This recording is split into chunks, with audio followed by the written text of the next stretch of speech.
survey of animal kingdom presents a variety of excretory structures in most of a survey of animal kingdom presents a variety of excretory structures. Animal kingdom के सर्वे से presents a variety of excretory structures को बहुत सारे के excretory structure के बारे में पता लगा. In most of the invertebrates, these structures are simply tubular forms, whereas vertebrates have complex tubular organ called kidneys. Some of these structures are mentioned here. Protonephridia or flame cell are excretory structure in platyhelminthes, flatworms in a planaria, rotifers, some annelids, and cephalochordate. Amphioxus, Protonephridia are primarily concerned with ionic and fluid volume regulation. Protonephridia are primarily concerned with ionic and fluid volume regulation. अच्छा, तो ionic और fluid volume regulation के लिए concerned कौन है? Protonephridia इसके लिए होता है concerned, ठीक है. Osmo regulation, जिसको osmo regulation भी कहते हैं. अच्छा, ionic और fluid regulation को तो osmo regulation कहते हैं, वही सेम चीज. Nephridia are the tubular excretory structures of earthworm and other annelids. क्या कह रहा है ये? Nephridia are the tubular excretory structures of earthworms. अच्छा, nephridia जो होता है are tubular excretory structure for earthworms. ठीक है, एक tubular excretory structure है, एक ऐसा excretory structure है इसमें tubes हैं basically. ये earthworm का होता है और दूसरे annelids का होता है. Nephridia helps to remove nitrogenous waste and maintain a fluid and ionic balance. जो nephridia होता है वो remove nitrogen waste, nitrogen का जो waste होता है, nitrogenous waste, and maintain a fluid and ionic balance. Nephridia helps to remove nitrogen waste. ठीक है, नाइट्रोजन वेस्ट को नेफ्रिडिया निकाल देता है and maintain a fluid and ionic balance, और फ्लूइड और आयनिक बैलेंस को रेगुलेट करता है नेफ्रिडिया. ठीक, Malpighian tubules are excretory structures of most of the insects including cockroaches. Cockroach के अंदर एक्सक्रीटरी स्ट्रक्चर कौन सा होता है? माल्फिजियन टिब्यूल होता है. ठीक है, जो कि majority most of the insects में भी ये मिलता है, इंसेक्ट्स लोगों में ये मिलता है. कॉकरोच भी उसी का पार्ट है. Malpighian tubule helps in the removal of nitrogenous waste and osmoregulation. जो माल्फिजियन टिब्यूल्स है वो हेल्प करती हैं removal of nitrogenous waste, nitrogen का जो वेस्ट है रिमूव करने के लिए, एंड ऑस्मो रेगुलेशन. अच्छा, माल्फिजियन टिब्यूल भी ऑस्मो रेगुलेशन, नाइट्रोजन वेस्ट का रिमूवल में ही काम आ रहा है. ठीक है. एंटेनल ग्लैंड्स, एंटेनल ग्लैंड्स और green glands perform a excretory function in crustaceans like prawns. अच्छा, prawns जो है, प्रॉन्स के अंदर जो कि क्रस्टेशियन है, इसके अंदर एंटेनल ग्लैंड या फिर ग्रीन ग्लैंड परफॉर्म करती है एक्सक्रीटरी फंक्शन को. एक्सक्रीशन का काम कौन कर रहा है? एंटेनल ग्लैंड या फिर ग्रीन ग्लैंड. ठीक है, ठीक है. Excretory system, human excretory system. In humans the excretory system consists of a pair of kidney, one pair of ureter, one urinary bladder, and a urethra. ठीक है, फिगर 19.1. ठीक है, क्या बोला इसमें? ह्यूमन एक्सक्रीटरी सिस्टम के अंदर क्या क्या होता है? कंसिस्ट के अंदर होता है अ पेयर ऑफ किडनी, ये किडनी के पेयर है, दिख रही है. ठीक है, a pair of ureter, ureter किधर है? ये यूरेटर है. ठीक है, ये यूरेटर. ओके. अ यूरिनरी ब्लैडर, एक यूरिनरी ब्लैडर होता है, ये रहा यूरिनरी ब्लैडर, ये है. ठीक है, और अ यूरेथ्रा, यूरेथ्रा जो ओपनिंग है. ठीक है, तो ये एक्सक्रीटरी सिस्टम का पार्ट होता है. ये क्या दिखाया हुआ है फिर? ये दो लाइनें कैसी हैं? ये दो पाइप हैं, एक तो वीना का हुआ है. अच्छा, ये वेसल्स वो है ब्लड वेसल्स और आर्टरी है, आर्टरी है, रीनल आर्टरी है. ठीक है, अच्छा, ये तो ब्लड वाली है, खून वाली है, लेकिन एक्सक्रीटरी सिस्टम जो है उसमें यही आता है. क्या दिखाया है? सिंपल सा है, एक पेयर ऑफ किडनी है, एक पेयर ऑफ यूरेटर है, पाइप्स, और एक यूरिनरी ब्लैडर, एक यूरेथ्रा. बस ये चीज़ें हैं, 1 2 3 4 चीज़ें. ठीक है, pair of kidney, pair of ureter, urinary bladder और यूरेथ्रा, 4 चीज़ें बस. Kidney are reddish brown bean shaped structures. Kidney जो होती हैं वो रेडिश ब्राउन होती है, लाल और ब्राउन कलर की होती हैं. बीन शेप स्ट्रक्चर होता है. Situated between the level of last thoracic and third lumbar vertebra, close to the dorsal inner wall of the abdominal cavity. क्या? किडनी, ठीक है, रेडिश ब्राउन है, बीन शेप है, structure situated between the levels of last thoracic और third lumbar vertebra close to dorsal inner wall of abdominal cavity. ठीक है, पहले तो क्या बोला इसने, सिचुएटेड इन द बिटवीन, ठीक है, लास्ट थोरैसिक याद रखना है, third lumbar vertebra close to the dorsal inner wall of the abdominal cavity. Close to के पास होती है, किसके पास, डॉर्सल इनर वॉल। डॉर्सल क्या होता है, आगे का होता है डॉर्सल, पीछे का होता है, डॉर्सल, राइट। एक minute, dorsal inner wall, dorsal side की जो इनर वॉल है, अंदर की वॉल जो है, ऑफ एब्डोमिनल कैविटी के डॉर्सल इनर वॉल के पास होता है। अच्छा, एक तो उसने बताया इसका क्या बोलता है, ये लोकेशन कहाँ पे, एग्जैक्ट कहाँ पे है ये प्रेजेंट है लास्ट थोरैसिक। किडनी किसकी है ये लोकेशन, किडनी की है। किडनी कहाँ पर होती है, किडनी लास्ट थोरैसिक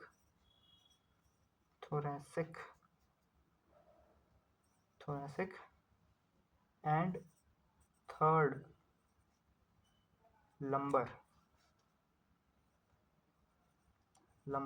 ठीक है, third lumbar vertebra, okay, vertebra, close to inner dorsal, ठीक है। अभी कहाँ पे, और ये लैंडमार्क टाइप का दे रखा है, ये तो एग्जैक्ट लोकेशन है कि इसके बीच प्रेजेंट है, ठीक है, between the levels of last thoracic third lumbar के बीच में जो पोर्शन है वहाँ पे प्रेजेंट होता है। लेकिन अब है कहाँ, ये है dorsal inner side of abdominal cavity में। कहाँ पे, dorsal inner side, inner wall, dorsal inner wall of abdominal cavity, abdominal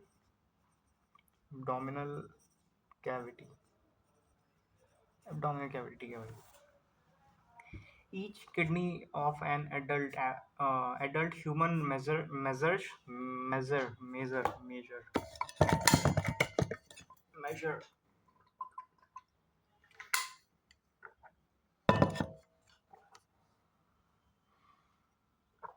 each kidney of an adult human measures 10 to 12 centimetre, 10 से 12 सेंटीमीटर लेंथ में, ठीक है, लेंथ है ये, लेंथ, और क्या है, विड्थ है, 5 से 7 सेंटीमीटर की इसकी विड्थ होती है, चौड़ाई 5 से 7 होती है विड्थ, ठीक है भाई। 2 से 3 सेंटीमीटर इन थिकनेस होती है 2 से 3 सेंटीमीटर इसकी, ठीक है। विद एन एवरेज वेट, अच्छा वेट भी दिया हुआ है, वेट होता है इसका 120 से 170 ग्राम, ठीक है भाई। तो क्या क्या इन्फॉर्मेशन, पहली तो है लेंथ 10 से 12 सेंटीमीटर, 10 से 12 सेंटीमीटर याद रह जाएगा। वेट 5 से 7 5 to 7 वेट है। और थिकनेस जो है 2 से 3 सेंटीमीटर की थिकनेस होती है इसकी, थिकनेस होती है 2 से 3 सेंटीमीटर की, ठीक है। कम होता जा रहा है ना, ये हाफ हो गया, फिर इसका भी हाफ हो गया, ठीक है। लेंथ, विड्थ और फिर थिकनेस 120 से 170 ग्राम की होती है kidney, okay.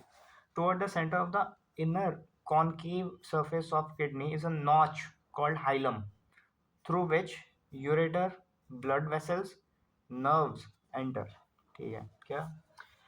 towards the center of inner concave surface, inner concave surface, concave क्या होती है, ये वाली, ऐसा जो दिखता है कॉनकेव होता है, ठीक है। क्या बोला इसमें, toward the centre of inner concave, ये इनर है, ये ही तो कॉनकेव है, ठीक है। इनर कॉनकेव सेंटर, उसके बीच में, सेंटर में क्या है, toward the centre of inner concave surface of kidney is a notch, वहाँ, अच्छा एक नॉच है ये, अच्छा ये किडनी है ना, ये किडनी बताई है इसने, जो उसका सेंटर ऑफ इनर, हाँ ठीक है, सेंटर है, ये है सेंटर। अब क्या करना है इसका, यहाँ पे नॉच है जिसको हम हाइलम का, अच्छा उसके बीच के जो पार्ट की हाइलम का मार्किंग है, मार्किंग नहीं है आगे वाले में, हाइलम किधर है, हाइलम की मार्किंग नहीं है, हाइलम नहीं है, ठीक है। तो क्या बोला इसने, एक नॉच होता है, इसको हाइलम कहते हैं, through which the ureter, blood vessels and nerve enters. ठीक है, एक तो यूरेटर जो पाइप्स हैं, ब्लड वेसल्स, ब्लड की वेसल्स हो गई, ब्लड आ गया, यूरेटर आ गया। अब है नर्व, नर्व जो है वो एंटर होती है यानी अंदर जाती है। ठीक है, inner to the hilum is a broad funnel shaped space called the renal pelvis with projection called calyces. अच्छा, inner to the hilum is a broad shaped funnel space, क्या कह रहा है, inner to the hilum is a broad funnel shaped space, funnel, funnel के जैसा shape होता है, broad funnel shaped space, जगह होती है प्रेजेंट फनल के शेप, कहाँ पे, हाइलम के अंदर। ये बोला नॉच, बीच का उसको हाइलम बोला। अब उसके भी अंदर, inner to the hilum is a broad funnel shape space called renal pelvis. अच्छा, उसको भी नाम दिया हुआ है रीनल पेल्विस। हम नॉच पे पहुंचे, नॉच को हाइलम बोला था। यहाँ से क्या क्या जाता है, एक तो खून वाली वेसल जाती है, ये क्या, नर्व, ब्लड वेसल जाती हैं। ठीक है, ब्लड वेसल्स, यूरेटर और नर्व्स एंटर होती है हाइलम से किडनी के अंदर। अब इसके अंदर बता रहा है, inner to the hilum is a broad funnel shaped space, एक स्पेस है इसके अंदर, हाइलम के अंदर, और अंदर जाएंगे तो एक फनल शेप, फनल के शेप की जगह मिलेगी। अच्छा, हाइलम, हाइलम के अंदर जाने के बाद हमें कुछ जगह मिल जाती है, एक खाली स्पेस मिलता है। ठीक है, फनल शेप होता है ये, इसको हम रीनल पेल्विस कहते हैं। इसको भी नाम दिया हुआ है हमने स्पेस को भी, रीनल पेल्विस। ठीक है, इसको बोले रीनल पेल्विस बोलेंगे। ठीक है, विथ प्रोजेक्शंस कॉल्ड कैलाइसिस, जिसके प्रोजेक्शंस को हम कैलाइसिस कहते हैं। ठीक है, the inner to the hilum is a broad funnel shape pelvis which is called with projections called calyces. अच्छा, इसके भी आगे फैला हुआ होता है, इसमें प्रोजेक्शंस निकले होते हैं, इसकी रास्ते होते हैं बेसिकली प्रोजेक्शंस, ये आगे और फैला हुआ होता है। कहाँ पे बोला ये, रीनल पेल्विस किधर है, ये पेल्विस, अच्छा रीनल नहीं लिखा हुआ यहाँ पे, यहाँ से पेल्विस लिखा है, यहाँ पे लिखा है क्या, रीनल कैप्सूल, रीनल पेल्विस। यहाँ बोला इसने इसके प्रोजेक्शंस हैं जिसको कैलाइसिस कहा है। अच्छा, ये कैलाइसिस है, ये जो निकला हुआ है अंदर, बढ़ा हुआ है। ठीक है, ये फनल शेप स्पेस हुआ जिसको हमने रीनल पेल्विस कहा, इसके अंदर कैलाइसिस है, ये सारे, इनको कैलाइसिस बोला है। ठीक है, कैलाइसिस है। ठीक है, the outer layer of kidney is a tough capsule, kidney के बाहर की जो लेयर होती है वो टफ टफ कैप्सूल होती है। इनसाइड द किडनी, किडनी के अंदर देयर आर टू जोन्स, दो जोन होते हैं, जोन होता है, जोन, जोन भी तो एरिया ही होता है, तो दो एरिया होते हैं, an outer cortex and inner medulla. अच्छा, तो इनसाइड द किडनी, किडनी के अंदर की बात करें तो दो जोन मिलते हैं हमें, एक तो होता है आउटर कॉर्टेक्स, बाहर का जोन, एक अंदर का जोन, एक आउटर बोला एक इंदर बोला। आउटर वाले को कॉर्टेक्स बोल दिया, और जो अंदर है, जो मिडल में है बेसिकली अंदर की तरफ इनर है, उसको मेड्यूला बोल दिया। ठीक है, मिडल वाला है मेड्यूला, जो अंदर है मेड्यूला है, बाहर वाला कॉर्टेक्स है, वो बाहर है तो कॉर्टेक्स है, अंदर वाला मेड्यूला, दो पार्ट है किडनी के अंदर। ठीक है, जोन्स हैं basically, right. Medulla is divided into few conical masses, medullary pyramids projecting into the calyces. The medulla is divided into a few conical masses. जो medulla है, medulla में बाहर वाला पार्ट है, वो कुछ conical masses, कोन, कोन क्या होता है, ये होता है कोन, कुप्पी टाइप की, ये कोन होता है। तो क्या करना है कोन का, the two zone out of the cortex in the medulla and medulla divided into few conical masses.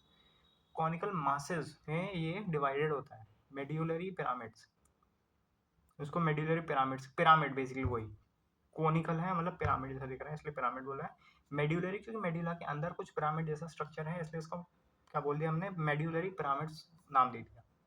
Medulla is divided into a few conical masses, जो मेड्यूला है वो कुछ कोनिकल मासेस में डिवाइडेड होता है। ठीक है, प्रोजेक्टिंग इनटू द कैलाइसिस, और ये भी प्रोजेक्ट करते हैं into the कैलाइसिस।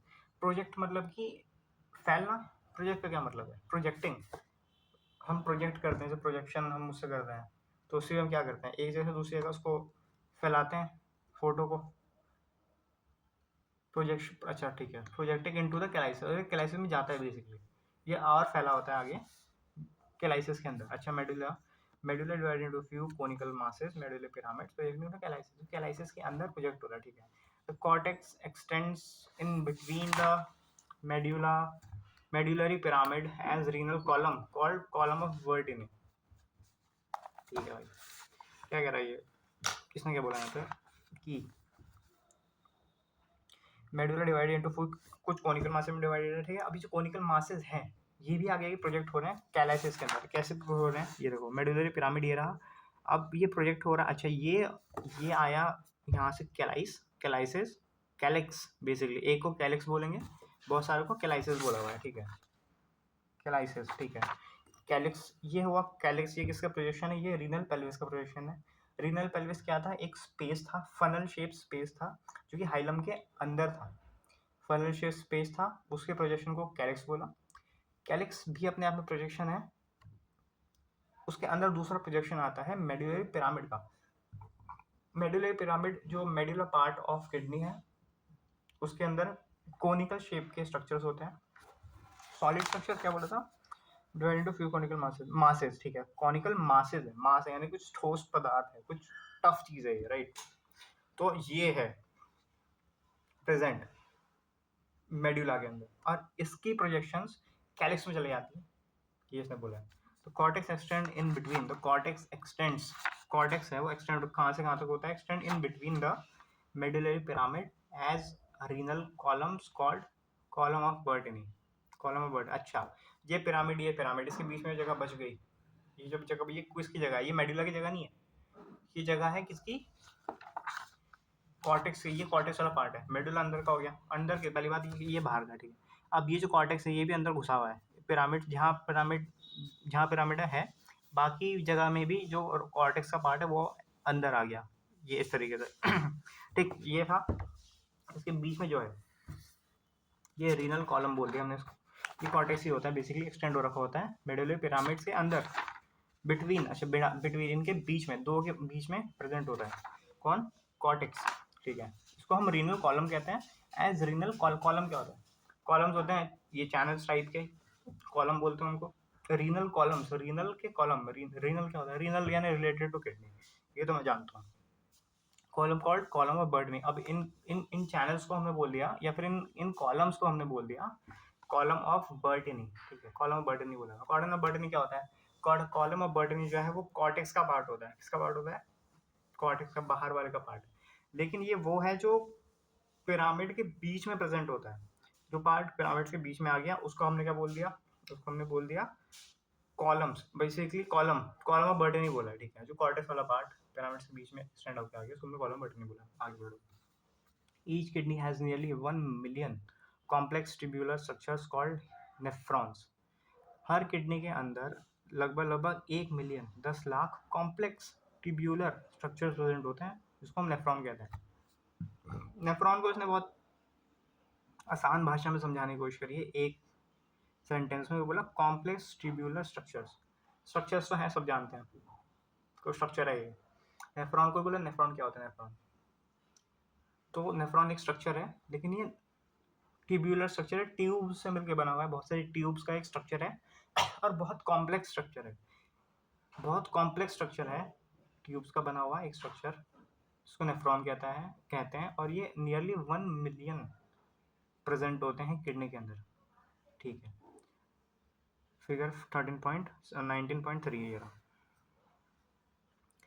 Which are functional units, जो कि विच आर फंक्शनल यूनिट्स, अच्छा जो फंक्शनल यूनिट होती है यानी किडनी की जो फंक्शनल यूनिट होती है, जो काम करवाने की यूनिट होती है, जो जो मेनली किडनी का काम करता है, किडनी काम करती है तो करवा कौन रहा है, कौन एक्चुअल में कर रहा है, किडनी तो हम बोलते हैं एज अ होल काम कर रही है, बट कर कौन रहा है, नेफ्रॉन्स काम कर रहे होते हैं, तो ये इसका फंक्शनल यूनिट है, ठीक है, छोटे से छोटे।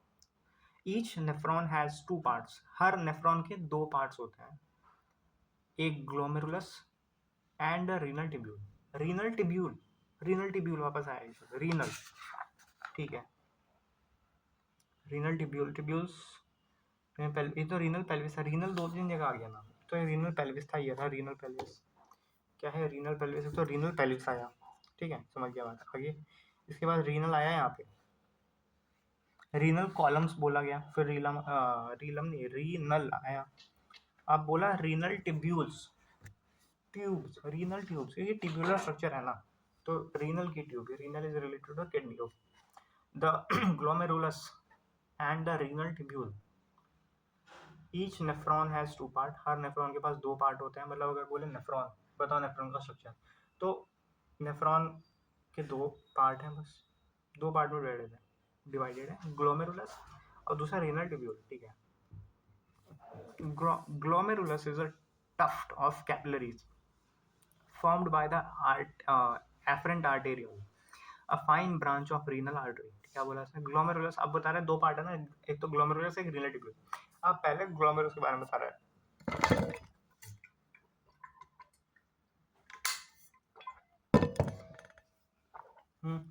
किसके बारे में बता रहा है? ग्लोमेरुलस के बारे में, ठीक है। क्या बता रहा है? Is a tuft. टफ्ट क्या होता है? गुच्छा। गुच्छा होता है टफ्ट, क्या होता है? इज अ टफ्ट बेसिकली ऐसा यूं पूरा कुछ जुड़ा structure, tuft of capillaries. Capillaries का एक गुच्छा टाइप का होता है ग्लोमेरुलस। ये बना हुआ ना, ये रहा, ये भी, ये वही है क्या? ये वही है, और ये भी वही चीज़ है, ग्लोमेरुलस, ठीक है। तो क्या होता है? ये एक टफ्ट है of capillaries formed by the afferent arterioles, जो एफरेंट आर्टेरियोल्स से बना होता है। कैपिलरीज, ये कौन सी कैपिलरीज है? ये है एफरेंट आर्टेरियोल्स। आर्टेरियोल्स यानी आर्टरी से छोटी, आर्टेरियोल्स। एफरेंट, जो अच्छा एफरेंट बोला, एफरेंट क्या होता है? ठीक है। अब बोला क्या है ये? और a fine branch of renal artery. Renal artery थी, रीनल आर्टरी थी, क्या लिखा हुआ है? ये रीनल आर्टरी है, सही बात। ये रीनल आर्टरी का छोटा पार्ट होता है। एक क्या बोला इसने? A fine branch. कैपिलरीज क्या होती हैं? कैपिलरीज फाइन ब्रांचेज तो होती हैं। किसकी फाइन ब्रांच होती है? किसी एक बड़ी वेन की या आर्टरी की, राइट, जो आसानी से पेनिट्रेट कर पाए टिश्यूज के अंदर, छोटे वाले पतली कैपिलरीज, राइट, ये चीज़ होती है।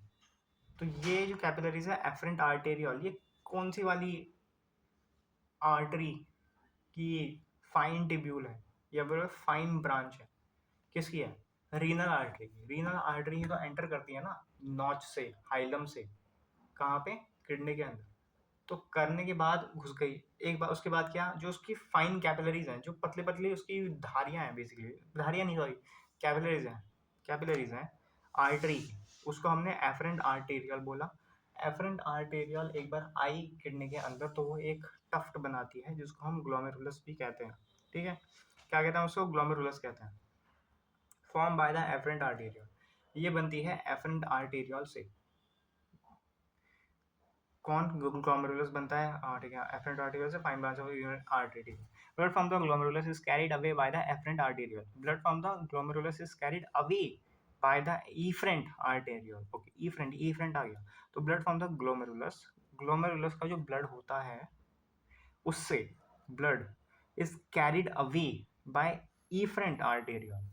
ग्लोमेरुलस से ब्लड को लेके जाने वाली होती है इफरेंट, और खुद जो ग्लोमेरुलस है वो है एफरेंट आर्टेरियल। बात समझ में आती है? The renal tubule begins with a double walled cup like structures called Bowman's capsule. Renal tubule, renal tubule, okay. अच्छा ये बताइए, इसमें ग्लोमेरुलस की बात, ग्लोमेरुलस के बाद इसने बताया। इसके बाद अब दूसरा पार्ट जो है नेफ्रॉन। नेफ्रॉन के दो पार्ट है ना, ग्लोमेरुलस और दूसरा रीनल ट्यूब्यूल। तो रीनल ट्यूब्यूल अब जो दूसरा पार्ट है उसके बारे में बता रहे हैं। begins with a double walled cup like structures called Bowman's capsule। एक कप के जैसा, एक कप के जैसा डबल वॉल्ड, दो वॉल है उसके अंदर, स्ट्रक्चर होता है। begin with a double walled cup like structure called Bowman's capsule, उसका हम Bowman's capsule कहते हैं। which encloses the glomerulus, अच्छा which encloses the glomerulus, जो कि ग्लोमेरुलस को एनक्लोज करके रखता है, ठीक। तो glomerulus along with Bowman's capsule is called Malpighian tubule और renal corpuscle। Glomerulus along with Bowman's capsule, Bowman's capsule है along with, अच्छा Bowman's capsule is the double walled cup like structure begins to क्या structure called Bowman's capsule which enclose, ठीक है, इसको enclose करने वाला है। अब ये ग्लोमेरुलस जो गुच्छा था, टफ था, किसका था टफ? आर्टेरियल्स का। कौन सी? एफरेंट आर्टेरियल, जो कि कैपिलरीज होती हैं रीनल आर्टरी की, सही बात। रीनल आर्टरी का जो वो था ग्लोमेरुलस था अलॉन्ग विद बोमेन्स कैप्सूल, ये मालफिजियन बॉडी या फिर रीनल कॉर्पस को बनाते हैं, कॉर्पस को बनाते हैं, ठीक है। इसको बोला मालफिजियन बॉडी, ये जो पूरा स्ट्रक्चर इसको बोला मालफिजियन बॉडी, ठीक है। आगे बढ़ो, बॉडी आगे बढ़ो। The tubule continues further to form a highly coiled network. जो ट्यूब है, tubule and tube continues further to form a highly coiled network. देखें, एक ट्यूब का पूरा स्ट्रक्चर है, ये एक ही ट्यूब से बना हुआ है, यहाँ से ऐसा लिखा हुआ है। तो ये जो ट्यूब है आगे जाती है और एक हाईली कॉइल्ड स्ट्रक्चर बनाती है। इसको हमने प्रॉक्सिमल कॉन्वोल्यूटेड ट्यूब्यूल बोला है, पीसीटी बनाती है, ठीक है। ग्लोमेरुलस बनाने के बाद वो आगे बनाती है highly coiled structure, network not a structure, it's a network. Proximal convoluted tubule, PCT.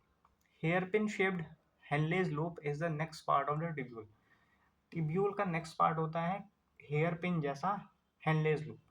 Hair pin shaped Henle's loop is the next part of the tubule which has a descending and ascending limb, जिसके पास एक descending and ascending limb दोनों होते हैं।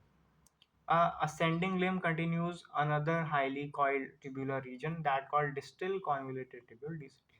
तो उसने बोला जो hair pin shaped Henle's loop है, हेयर पिन शेप का एक हेनले का लूप होता है, हेनलेज लूप होता है। हेनलेज लूप को जैसे हेयर पिन स्ट्रक्चर बोले, हेयर पिन जैसा स्ट्रक्चर होता है, ठीक है। Is the next part of the tubule.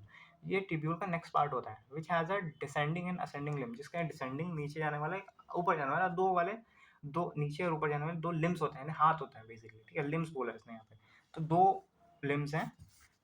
ascending limb continues to another highly coiled tubular region called distal convoluted tubule।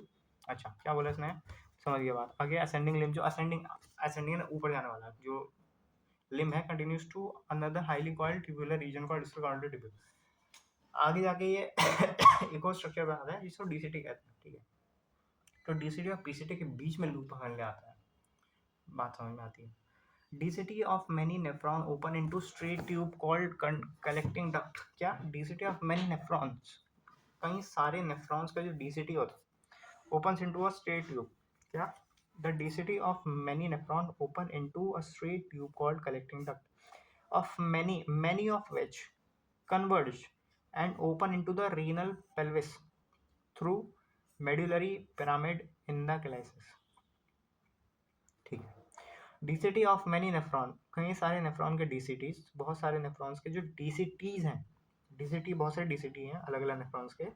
तो open into straight tube called collecting tube नाम की एक ट्यूब होती है, कलेक्टिंग ट्यूब बोलते हैं उसको, कलेक्टिंग डक्ट, सॉरी, एक ट्यूब होती है straight tube called collecting duct नाम की ट्यूब है, जो कि स्ट्रेट ट्यूब है, उसके अंदर सारी ओपन हो जाती है ऑन डिस्टल कॉन्वोल्यूटेड ट्यूब्यूल्स, ठीक है।